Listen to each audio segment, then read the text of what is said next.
Now, there is a question. How did Hawa, or Eve, may peace be upon her, come about? It's a very interesting question, and it has a beautiful answer. According to some of the narrations, Adam alayhi salam was the only species, the only of his kind, mankind, one. There was no one else. Naturally, he was feeling lonely because the angels, there are so many, there are so many, me, I'm only one. So he used to want company. He used to ask Allah for company, something that would grant him comfort. One day when he got up, he noticed someone looking very similar to him. What do we learn from this? A woman was given to a man as a gift after great prayer. MashaAllah. So we ask Allah subhanahu wa ta'ala really to make us from those who can appreciate that and who can understand it. Because many people forget this and they don't realize that this woman was actually a gift. But let me quickly also remind the sisters, live your lives in such a way that you are like a gift, not a burden. Ameen. So Allah subhanahu wa ta'ala says that this Adam alayhi salam had Hawa standing right next to him, and the Quran says at the beginning of Surah An-Nisa, Allah makes mention of how He created a woman.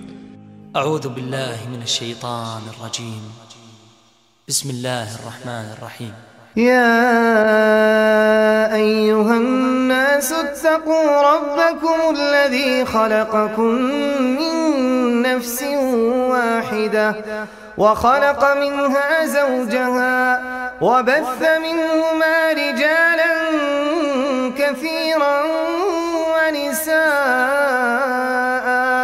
واتقوا الله الذي تساءلون به والأرحام إن الله كان عليكم رقيبا. And He says we created from him, meaning from Adam, his spouse, his wife, which means Hawa. Now there are certain people who are embarrassed and they say, no, we weren't created from man. Well, why be embarrassed? We were created from dust, from soil. At least you were created from something which was already living. Allahu Akbar. Subhanallah. There is nothing embarrassing. We are there right now. Let's talk of where we are now. This is history. No need to deny a sahih hadith. And no need to deny a verse of the Quran.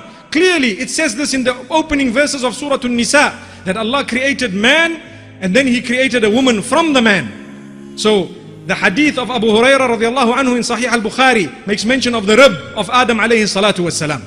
There is nothing wrong with being created from a rib. And when the hadith speaks about how a rib is bent and how the top of it is bent, and if you try to straighten it, you might crack it. So be very, very careful how you treat your women. I think a lot of the women don't understand that hadith.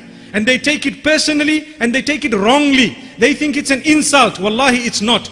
All it is telling the men folk that be careful how you handle the women. Be very kind to them, be very tolerant, and be very, very patient with them. Because if you want to straighten them like a pin, you might end up cracking them, which is true. You can't have your wife exactly as you want. No. No two human beings are the same. Not at all. You know, when I was young, we were always told the 5 fingers are not the same. One day my dad came along and he says, well, if you make an effort, they can all be one. You see, you need to bend one and change the other one and do this to the other one. Then you get all of them in one line. So it means an effort is required for us to be on par. There is a give and take. May Allah subhanahu wa ta'ala grant us goodness. Audio